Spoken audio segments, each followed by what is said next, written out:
சாஸ்திரம் ஷாரீரமீமாம்சா தேவஸ்து பரமேஸ்வரः ஆச்சார்ய சங்கராச்சார்ய சந்துமே ஜன்ம ஜன்மனி. ரொம்ப அழகான பிரார்த்தனை. எத்தனை ஜென்மா எடுத்தாலும் இந்த வைதீக மதத்தில் இருக்கிற இந்த சாரீர மீமாம்சை அப்படிங்கிற அத்வைதமே எனக்கு சாஸ்திரமாக இருக்கட்டும், பரமேஸ்வரனே எனக்கு ஈஸ்வரனா தெய்வமாக இருக்கட்டும், சங்கராச்சாரியரே எனக்கு குருவாக இருக்கட்டும் அப்படின்லாம் பிரார்த்தனை பண்ணுறது. அதே பிரார்த்தனை தான் நாமும் எத்தனை ஜென்மா எடுத்தாலும் பெரியவாளுக்கு சிஷ்யாளாகவே இருப்போம். மகாபெரிவாளே நமக்கு மாதா பிதா குரு தெய்வம்னு சர்வமாக இருக்கட்டும் அப்படிங்கிற அந்த பிரார்த்தனையோட பெரியவா சரித்திரத்தை நாம் பார்த்துட்டு வரோம். அதில் 1962ஆம் வருஷம் சீன யுத்தத்துக்காக பெரியவா பிரார்த்தனை பண்ண சொன்னால் அந்த பிரார்த்தனையெல்லாம் பலித்து நாம் வெற்றி வாகை சூடினோம். அந்த வருஷ சாதுர்மாசியம் எல்லாம் முடிஞ்சு பெரியவா தன்னோட யாத்திரையை தொடர்ந்து வரத்தே 1963ஆம் வருஷம் தஞ்சாவூர்லேருந்து வசந்த நவராத்திரியை கொண்டாடினான். தஞ்சாவூரில் பங்காரு காமாட்சி சந்நிதி இருக்குது அப்படின்னு சொன்னோம். காஞ்சிபுரத்துலேருந்து அம்பாள் பங்காரு காமாட்சி 200 வருஷத்துக்கு முன்னால் தஞ்சாவூரில் வந்து பிரதிஷ்டா ஆனா. அங்கே வசந்த நவராத்திரியை கொண்டாடினா. அதுக்கப்புறம் அந்த பங்காரு காமாட்சிக்கு கும்பாபிஷேகம் நடந்தது. 1963ஆம் வருஷத்தில் ஏப்ரல் மாதம் கும்பாபிஷேகம். இந்த பங்காரு காமாட்சிக்கு கும்பாபிஷேகத்தையும் நடத்திவிட்டு பெரியவா என்ன பண்ணினா நேராக ராமேஸ்வரம் போனா. எதுக்கு ராமேஸ்வரம் போனா அப்படின்னா, ராமேஸ்வரத்தில் அக்னி தீர்த்த கரையில் ஆதிசங்கர பகவத்பாதாளுக்கு 4 சிஷ்யாளோட ஒரு பெரிய மண்டபம் கட்டி அதில் ஆச்சாரியால் 4 சிஷ்யாளோட பிரதிஷ்டை பண்ணியிருக்கா. இன்றைக்கி ராமேஸ்வரம் போனாக்க அக்னி தீர்த்த கரையில் காஞ்சி காமகோடி சங்கர மட்டம் இருக்குது. அதில் விண்ணுயர மண்டபத்தோட ஆதிசங்கர பகவத்பாதால் எல்லாருக்கும் தரிசனம் கொடுத்து அனுகிரகம் பண்ணின்னு இருக்கு. இது பெரியவா 1963ஆம் வருஷம் ஏப்ரல் மாதம் ஸ்தாபிதம் பண்ணினது.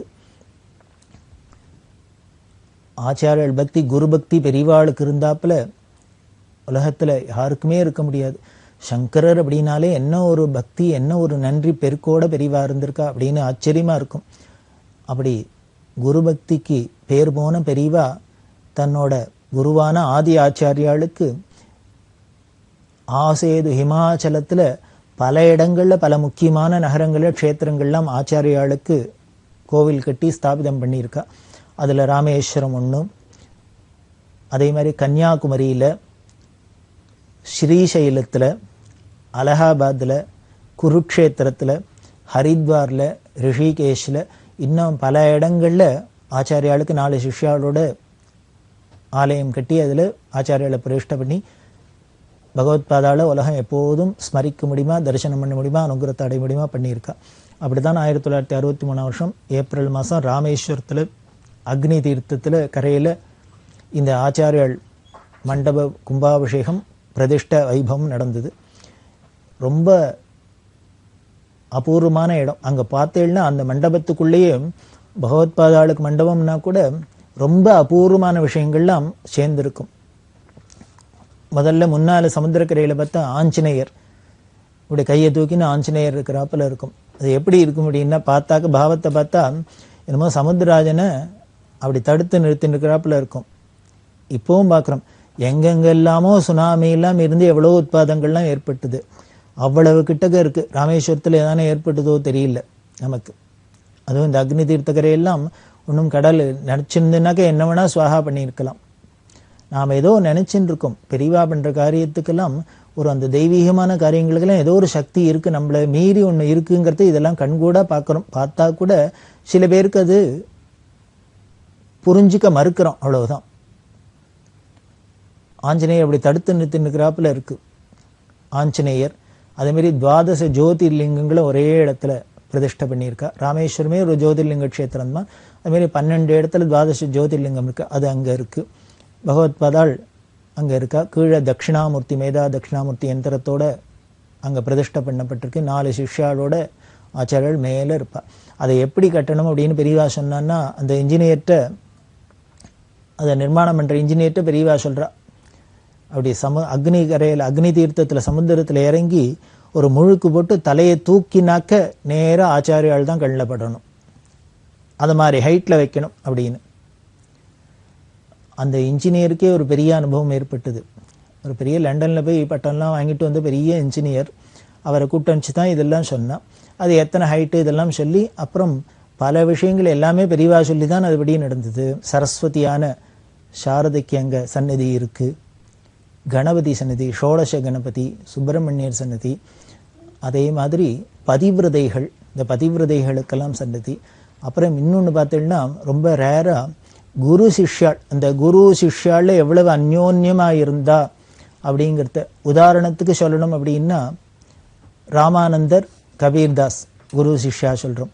இதை மாதிரி ரேராக இருக்கிற அந்த குரு சிஷ்யாள் எல்லாம் அவளோட பிம்பங்கள்லாம் வச்சு இப்படி பல அபூர்வமான விஷயங்கள்லாம் வச்சு, அதாவது குரு பக்தி அது இருந்ததுன்னா என்னென்னலாம் எப்படிலாம் நாம் உயர்வடைகிறோம் அப்படிங்கிற காமிக்கிறாப்லேயே இந்த மண்டபம் இருக்கும்.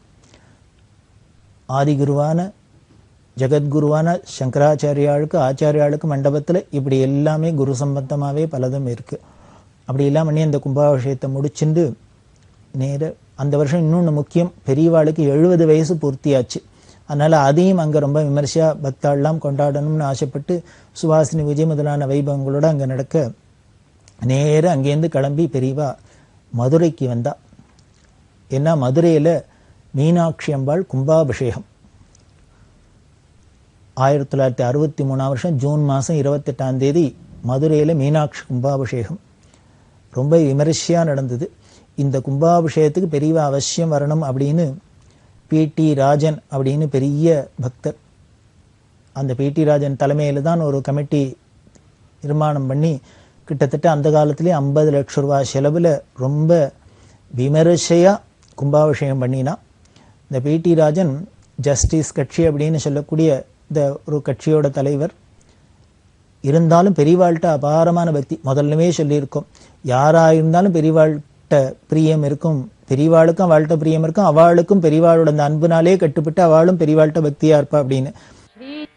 இந்த பிடி ராஜன் பெரியவாளை ரொம்ப சாட்சாத் மீனாட்சி அப்படின்னே சொல்லியிருக்க. நீ தான் மீனாட்சி, பெரியவா தான் வந்து கும்பாபிஷேகம் பண்ணிக்கணும் அப்படின்னு சொல்ல பெரியவா அந்த கும்பாபிஷேகத்துக்கு வந்து கலந்துண்டா. அதில் ரொம்ப அபூர்வமான கும்பாபிஷேகம். 14 கோபுரம். மதுரை கோவிலை பார்த்தீங்கன்னா ரொம்ப அபூர்வமான கோவில். 14 கோபுரங்களுக்கும் ஒரே சமயத்தில் கும்பாபிஷேகம். கிட்டத்தட்ட 200 சிவாச்சாரியர்கள், 100க்கும் மேற்பட்ட வேத விற்பனர்கள், ஓதுவார்கள் பார்த்தீங்கன்னா 100க்கும் மேற்பட்ட ஓதுவார்கள். இப்படிலாம் இருக்க பல யாக குண்டங்கள்லாம் பட்டு ரொம்ப விமரிசையாக நடந்தது. இந்த கும்பாபிஷேக தரிசனத்தை பெரியவா பண்ணிட்டு வரா. எக்கச்சக்கமான கூட்டம். பெரியவா ஜெயேந்திர சரஸ்வதி சுவாமிகள் 2 பேருமா தான் போய் இந்த கும்பாபிஷேகத்தெல்லாம் தரிசனம் பண்ணிட்டா. கும்பாபிஷேகம்லாம் முடிச்சுட்டு பெரியவா தங்கி இருக்காளோ இல்லையோ மதுரையில், அந்த ஜாகைக்கு வரா. அந்த ஜாகைக்கு வந்தால் ஊரே திரண்டு மதுரையில் கோவிலில் இருக்கு கும்பாபிஷேக தரிசனம் பண்ணியிருக்கா. அதுவும் பெரியவாளும் இருந்திருக்கா. அப்படின்னா எல்லாரும் பெரியவாளோடு போய் தரிசனம் பண்ணியிருக்கா. 2 பேர் மடத்தில் மட்டும் இருந்தா. யாருன்னா மேலூர் ராமச்சந்திரர் அப்படின்பா. மேலூர் மாமான்னு சொல்கிற வழக்கம். அவர் பூஜை கட்ட பார்த்துப்பார், அந்த இடத்த விட்டு அசையமாட்டார். அப்படி ஒரு பக்தி சிறுது. இந்த மேலூர் மாமா கோவிலில் போய் கும்பாபிஷேகத்துக்கு போகல. பொள்ளாச்சி ஜெயம் அப்படின்னு சொல்லக்கூடிய இந்த அம்மா போல. ஏன்னா அந்த அம்மாவுக்கு கொஞ்சம் அந்த கூட்டத்தெல்லாம் நடந்து போகிறது கஷ்டம்னால அந்த அம்மா போல. அந்த அம்மா என்ன பண்ணால் பெரியவா கும்பாபிஷேகம் பண்ணிட்டு வந்தோடனே நம்ம ஆரத்தி எடுக்கிறதுக்கு இருக்கலாம் அப்படின்னு அந்த அம்மாவும் இருக்கா, மேலூர் மாமா இருக்கா. இவா 2 பேரும் மட்டும் மதுரையில் இருந்து கும்பாபிஷேகத்துக்கு தரிசனம் பண்ண போல. மீதி எல்லாரும் போயிருக்கா. பெரியவா கும்பாபிஷேகம் முடிச்சுன்னு மடத்துக்குள்ளே வந்தாலோ இல்லையோ, இவா 2 பேரும் பார்த்துட்டு, என்ன நீங்கள் 2 பேரும் வரல கும்பாபிஷேகம் பண்ணிக்க தரிசனத்துக்கு அப்படின்னா. இல்லை அங்கே கூட்டமாக இருந்தது, அதில் எங்களுக்கு வர முடியாது, அதனால் நாங்கள் இங்கேருந்தே மனசில் ஸ்மரிச்சுன்னு விட்டோம், தியானம் பண்ணின்னு விட்டோம் அப்படின்னு. உடனே பெரியவா அதனால வேண்டாம் கவலைப்படாத அப்படின்னுட்டும், என்னை பார்த்தியோ இல்லையோ அவ்வளோதான், நான் தான் மீனாட்சி, நமஸ்காரம் பண்ணிக்கோ, என்னை பார்த்தாலே கும்பாபிஷேகம் பார்த்தாச்சு, மீனாட்சியை பார்த்தாச்சு அப்படின்னு. இவாளுக்கு ஆச்சரியமாக இருந்தது. பெரியவா அப்படிலாம் ஓப்பனாக சொல்லுவாளோ, நான் தான் ஈஸ்வரன், நான் தான் அவதாரம், நான் தான் நம்பாள், நான் தான் ஈஸ்வரன் ஏதான்னு சொல்லியிருக்காளோ அப்படின்னா, சில சமயங்களில் அந்த பக்தாளோட பக்திக்கு கட்டுப்பட்டு அவளோட அந்த பக்தியோட பக்குவத்தை பார்த்து இது மாதிரிலாமே சொல்லியிருக்கா. நீ அங்கே வந்து கும்பாபிஷேகம் தரிசனம் பண்ணலேன்னு குறையே வேண்டாம், என்னை பார்த்துட்டு இல்லையோ நான் தான் மீனாட்சி, என்னை பார்த்தாலே கும்பாபிஷேக பலன் தான் அப்படின்னு சொல்லியிருக்கா. முதல்லையே சொன்னோம், பிடி ராஜன் என்ன சொன்னேன், நீ தான் மீனாட்சி வந்து கும்பாபிஷேகம் பண்ணி உங்கள் யாலே பண்ணிக்கணும்னு சொன்னார், பிரார்த்தனை பண்ணார்னு பார்த்தோம். அந்த பாவம் சரிங்கிறதுக்கு இங்கே வாக்குறுதி மாதிரி அக்னாலஜ்மெண்ட் மாதிரி வருது. இது யாரோ ஒரு தரம் 2 தரம் சொல்கிறது இல்லை. வீணை நீலா அப்படின்னு ஒரு பக்தர். இந்த அம்மா ரொம்ப நன்னா வீணை வாசிப்பா. தியாகராஜ சுவாமிகளோட நேர் சிஷ்ய பரம்பரையில் வந்தவா. அந்த பரம்பரையில் வந்ததுனாலே ஒரு பெரிய பெருமை. சங்கீதத்தில் ரொம்ப பெரிய வித்வான். வீணை ரொம்ப நன்னா வாசிப்பா. இப்படி தியாகராஜ சிஷ்ய பரம்பரையா இருக்கு அப்படிங்கிறதுனாலே பெரியவா என்னம்னா பூஜை நடந்துட்டு சந்திரமௌலீஸ்வரர் சன்னதியில் அம்பாளுக்கு எப்பொழுதும் வீணாகானம் ரொம்ப முக்கியம். எப்பொழுதும் கையில் வீணையை வச்சுட்டே அம்பாள் அப்படியே இந்த வீணா நாதத்தில் மூழ்கி இருக்காளாம். யாருக்கு இந்த சங்கீதத்தில் அப்படியே மனசு நிரம்பி இருக்கோ மூழ்கி இருக்கோ அவளுக்கு அப்படியே பூ மாதிரி மனசாயிடும், மென்மையாயிடும். அப்படி இருந்தாலே குழந்தை மாதிரி மனசு இருக்கிறதுனாலே எல்லாத்தையும் அன்பா இருப்பா. அம்பாள் எல்லாத்தையும் அன்பா இருக்கிறதுக்கு காரணம், முக்கியமான காரணம் இந்த வீணையோட எப்பொழுதும் இருக்குது, வீணாநாதத்தோட அவள் அனுபவிச்சுட்டு இருக்கிறது தான். அதனாலே பெரியவா என்ன பண்ணா அந்த வீணை நீலாவை எப்பொழுதும் பூஜையில் நீ வீணை வாசிச்சுன்னு மடத்துக்கு வந்தால் வீணை வாசிச்சுட்டே இருக்கணும் அம்பாள் சன்னதியில், சந்திரமௌலீஸ்வரர் சன்னதியில் அப்படின்னு ஒரு உத்தரவு. இப்படி கைங்கரியம் பண்ணிகிட்டே இருக்கா.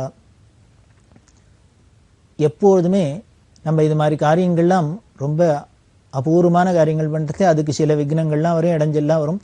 இது நல்லவா நிறையா பேர் இருக்கிறாப்புல ஒருத்தர் 2 பேர் இதுக்கெல்லாம் இடைஞ்சல் பண்ணுறவாளும் இருப்பா. அதை மாதிரி யாரோ சில பேர் என்ன பண்ணியிருக்கா, பெரியவாள்கிட்ட சொல்லியிருக்கா, எப்போ பாருவா இங்கேயோ உட்காந்து வேணா வச்சுட்டுருக்கா, வீட்டுக்கு போகிறது கஷ்டமாக இருக்கும், வந்துட்டு போகிறதெல்லாம் தனியாக வந்துட்டு போகணும் அப்படின்லாம் சொன்னோன்னே பெரியவா என்ன பண்ணால் எல்லாரோட மனோபாவத்துக்கும் வீடு கொடுக்கணும் இல்லையோ. இந்த வீணை நிலாவை கூப்பிட்டு சொன்னேன், இனிமேல் நீங்கள் சாயந்தர வேலையெல்லாம் வீணை வாசிக்க வேண்டாம், முடிஞ்சால் நீ மத்தியான வேலையில் காத்தாழ வேலைன்னு வாசிச்சுட்டு போ அப்படின்னா. அப்போ என்ன பண்ணினா பெரியவா, மத்தியான வேலையில் வா எனக்கு வாசியே அப்படின்னா. நான் கேட்குறேன் வீணை வாசி அப்படின்னா. இந்த அம்மாவுக்கு கொஞ்சம் மனசு தாபமாக இருந்தது. பெரியவா தான் சொன்னால் எப்பொழுதும் அம்பாளுக்கு, சந்திரமௌலீஸ்வருக்கு, திரிபுர சுந்தரிக்கு வீணாநாதம் கேட்டுக்கணும், அங்கே வாசி சுவாமி சன்னதியில் வாசின்னு சொன்னால், இப்போ யாரோ ஏதோ என்னமோ கோள் சொல்கிறாங்கிறதுக்காக பெரியவா நம்மளை இப்போ வீணை வாசிக்க வேண்டான்னு சொல்கிறா. சுவாமிக்கு கைங்கரியமாக இருக்குது அதை வேண்டான்னு சொல்கிறாளே அப்படின்னு தாப்போம். உடனே பெரியவா சொன்னால், ஏன் அங்கே சுவாமி சன்னதியில் வாசித்தா தானே எனக்கு வாசித்து காமிக்கப்படாதா அப்படின்னா. உடனே பெரியவா சொன்ன, நீ இத்தனை நாள் வந்துட்டு இருக்க இடத்துல, ஆனால் இன்னும் நீ என்னை புரிஞ்சுக்கலையே அப்படின்ட்டு. இப்போ சொல்கிறேன் கேட்டுக்கோ, நான் தான் சந்திரமௌலீஸ்வரன், நான் தான் திரிபுர சுந்தரி, அதனால் எனக்கு வாசித்தாலே அங்கே வாசிச்சாப்புல தான், அதனால் எனக்கு வாசி அப்படின்னு. அந்த அம்மா இந்த வார்த்தையை கேட்டு ரொம்ப சந்தோஷப்பட்டா. இப்படி ஒரு வார்த்தை பெரியவா இப்படி ஒரு சத்தியத்தை வெளிப்படுத்துவா அப்படின்னு, உண்மையை சொல்வான்னு அந்த மாதிரி எதிர்பார்க்கல சொல்கிறா. அதனால் அங்கே போய் சுவாமி சன்னதியில், சந்திரமௌலீஸ்வரர், திரிபுர சுந்தரி சன்னதியில் வாசிக்கலையேன்னு குறை வேண்டாம் உனக்கு, என் எதிர்க்க வாசித்தாலும் நான் தான் திரிபுர சுந்தரி, சந்திரமௌலீஸ்வரர் எல்லாம், அதனால் எங்கிட்ட வாசித்தாலும் ஒன்று தான், அங்கே வாசித்தாலும் ஒன்று தான் அப்படின்னு சொன்னான். அதுக்கப்புறம் பெரியவா சன்னதியில் வாசிக்கிறது தானே பெரிய பாக்கியமாக இருக்கும். அங்கேயான சந்திரமௌலீஸ்வரர், திரிபுர சுந்தரி விக்கிரக ரூபத்தில் இருக்கா, இங்கே பிரத்யக்ஷமாக இருக்கா. அப்படி வீண கைங்கரியம் பண்ணியிருந்தா. இது இந்த அம்மாவுக்கு தான் ஈஸ்வரன் அம்பாள்னு சொன்னது. பிரதோஷம் வெங்கட்ராமையர் அப்படின்னு பரமபக்தர் பெரியவாளை சாட்சாத் பரமேஸ்வரனா வழிபட்டு பரமேஸ்வரனுக்கு உகந்த பிரதோஷ காலத்தில் பெரியவாளை போய் தரிசனம் பண்ணுறது அப்படின்லாம் வச்சுனதுனாலே அவருக்கு அந்த பெயர் வந்தது. அந்த பிரதோஷமாமா வீட்டில் பெரியவா பாதுகா இருக்குது, பெரியவா படம் வச்சுன்னு நித்தியம் பூஜை பண்ணுறோம். ருத்ர திரிசதியினால வில்வார்ச்சனை பண்ணுறது. பரமேஸ்வரனுக்கு வில்வம்ங்கிறது ரொம்ப முக்கியம். திருதளம் திரிகுணாகாரம் திரிநேத்திரஞ்ச திரியாயுஷம் திரிஜன்ம பாப சம்ஹாரம் ஏக வில்வம் சிவார்ப்பணம் அப்படின்னு சொல்லப்பட்டிருக்கு. ஒரு வில்வத்தை தூக்கி பரமேஸ்வரனுக்கு சிவார்ப்பணம்னு போட்டுட்டோம்னா அது என்ன பண்ணுறதான்னார், நம்மளோட 3 ஜென்மத்தை பாபத்தையும் போக்கிடுறது. அப்படின்னா ஒரு வில்வம் போட்டாலே நம்ம 3 ஜென்ம பாபம் போயிடுறதுன்னா, இனிமேல் அஷ்டோத்திரம்னு 108 வில்வத்தை தூக்கி போட்டோம்னா 108 × 3 அத்தனை ஜென்ம பாபம் போகிறது. அதே 1000 வில்வ தளத்தினால சஹஸ்ரநாமம் பண்ணனா 1000 × 3 3000 ஜென்ம பாபம் போகிறது. லட்சார்ச்சனை பண்ணால், கோடி அர்ச்சனை பண்ணால் வில்வத்தினால பரமேஸ்வரனுக்கு எவ்வளோ பாபம் போகும்னு எல்லாரும் கற்பனை தான் பண்ணிக்கலாம். இன்னும் சொல்லப்போனால் அத்தனை பாவம் நம்மளால் பண்ணவே முடியாது. அப்படி பக்த சுலபன் அந்த பரமேஸ்வரனுக்கு பிரீத்தியான வில்வம். அந்த வில்வார்ச்சனை சாட்சாத் பிரத்யக்ஷ பரமேஸ்வரன் பெரியவாளுக்கு பண்ணணுங்கிறதுனால பிரதோஷமாமா என்ன பண்ணுவா, தனம் பெரியவா பாதுகைக்கு ருத்ர திரிசதியினால வில்வார்ச்சனை பண்ணுற வழக்கம். அதே மாதிரி பெரியவாளை எப்போ தரிசனம் பண்ணா, காத்தால விஸ்வரூப தரிசனத்தும் போது வில்வ மாலை கட்டி பெரியவாளுக்கு அர்ப்பணம் பண்ணி, பெரியவா பிரத்யக்ஷ பரமேஸ்வரன் அவளுக்கு வில்லும், பெரியவாளுக்கு வில்வ மாலை கொடுக்கறது, வீட்டில் வில்வார்ச்சனை பண்ணுறது அப்படின்னு ஒரு நியதி வச்சுருந்தா. ஒரு நாளைக்கு பெரியவா கேட்டால், அம்மா தினம் வில்வ மாலை கொடுக்குற, உனக்கு எங்கேருந்து வில்வம் கிடைக்கிறது, யார் பிரச்சனை வந்து தரா அப்படின்னு. வேணும்னு ஒரு பக்தர் இருக்கார், அவர் தான் பிரச்சனை வந்து தர்றார் அப்படின்னு சொன்னார். எவ்வளவு பிரச்சனை வரும்? நிறையா பிரச்சனை வரும். நிறையா பிரச்சனை வருவாங்கிற ஒரு மாலை தானே கொடுக்குற, மீதி என்ன பண்ணுவேன் அப்படின்னு. ஆற்றுல பெரியவா பாதுகா இருக்குது, பெரியவா திருவுருவ படம் இருக்குது, அதுக்கு திரிசதி அர்ச்சனை பண்ணுறேன் அப்படின்னு. ஓ அப்படியா, சரி. இதை மாமாவோட இப்படி பேசிகிட்டே இருக்கிறதே பக்கத்தில் வந்த ஒரு அம்மா, அந்த அம்மா என்ன பண்ணா, நான் கூட அப்படி தான் பண்ணுறேன் பெரியவா அப்படின்னா. உடனே பெரியவா அந்த அம்மாட்ட, நீ என்னை வர மாதிரியா பண்ணுறேன்? ஆமாம் அப்படின்னு. அந்த அம்மா ஒரு வெள்ளு மாலை கொடுத்துருக்கா, பெரியவா போட்டுருக்கா. நீ எங்கேருந்து பறிப்ப, உனக்கு யார் பறிக்கிறா அப்படின்னு. நான் ஏகாம்பரேஸ்வரர் கோவில்கிட்ட இருக்கேன், அங்கேருந்து பறிக்கிற வழக்கம். நீ எத்தனை பறிப்பேன்? நான் நிறையா பறிப்பேன். உடனே அந்த அம்மா சொன்னா, ஒரு மாலை இங்கே கொடுப்பேன், மாலையாக கட்டி மீதியை ஏகாம்பரேஸ்வருக்கு அர்ச்சனைக்கு கொடுப்பேன் அப்படின்னு. உடனே பெரியவா சிரிச்சுட்டே, இவர் தினம் நிறையா வில்லும் பறித்து ஒரு மாலை இங்கே எனக்கு கொடுக்குற, மீதியை ஆற்றுல என் படத்துக்கு என் பாதுகைக்கு அர்ச்சனை பண்ணுறார். நீ தினம் வில்லும் நிறையா பறித்து ஒரு மாலை இங்கே கொண்டு கொடுக்குறேன், மீதி ஏகாம்பரேஸ்வருக்கு அர்ச்சனை பண்ணுறேன். எங்கே பண்ணினா என்ன, எங்கே போட்டால் என்ன, எல்லாம் என் தலையில தான் வந்து விழுறது அப்படின்னு. இதுக்கு மேலேயே தான் தான் ஏகாம்பரேஸ்வரர், தான் தான் கச்சபேஸ்வரர், தான் தான் எந்த ஏகபில்வம் சிவார்ப்பணம்னு எங்கே போட்டாலும் தன் தலையில தான் வந்து விழுறது அப்படின்னு பிரிவா சொல்கிறான்னா, பரமேஸ்வரன் ஈஸ்வரன் தான் தான்ங்கிறதுக்கு இதுக்கு மேலேயே நமக்கு உத்தரவாதம் வேணும்.